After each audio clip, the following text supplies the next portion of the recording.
ஆதிரா ஜங்ஷனில் இன்னைக்கு ரொம்ப ஈஸியாக சில்லி பரோட்டா செய்ய போகிறோம். இது செய்யறதுக்கு 2 பரோட்டா கடையில் வாங்கினது தான் நான் எடுத்திருக்கேன். நம்ம வீட்டில் செய்கிறது எப்படின்னு ஏற்கனவே நம்ம சேனலில் போட்டிருக்கோம். இந்த பரோட்டாவை கத்தி இல்லை இந்த மாதிரி பீஸா கட்டர் இருந்தால் நல்ல மீடியம் சைஸாக கொஞ்சம் நிதானமாக வெட்டி எடுத்துக்கோங்க. கடாயில் கொஞ்சம் நல்லெண்ணெய் ஊற்றிக்கோங்க.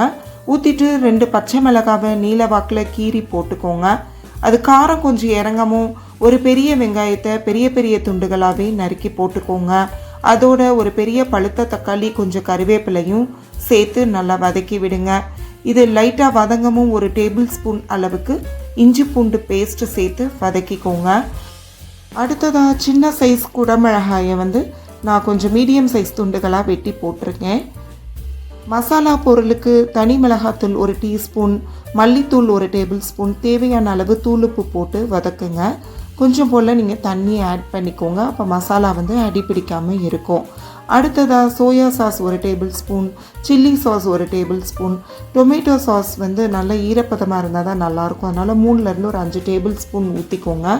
ஊற்றிட்டு அதெல்லாம் கொஞ்சம் கொதிக்க ஆரம்பிக்கவும் அதோடு நாம் எடுத்து வச்சுருக்க பரோட்டாவை போட்டுட்டு ஒரு 10லேருந்து 15 சொட்டு எலுமிச்சம்பழச்சாறு பிழிஞ்சு விட்டுட்டு நல்லா கிளறிட்டு ஒரு உப்பு உரப்பு சரி பார்த்துக்கோங்க.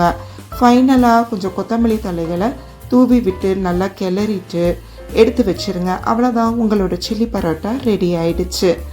கடையில் வாங்குகிற அதே டேஸ்ட்டில் இருக்குங்க இந்த சில்லி பரோட்டா. நம்ம வீட்டில் நல்லா சுத்தமாகவும் பண்ணியிருக்கோம். இந்த ரெசிபி உங்களுக்கு பிடிக்கும் நம்புகிறேன்.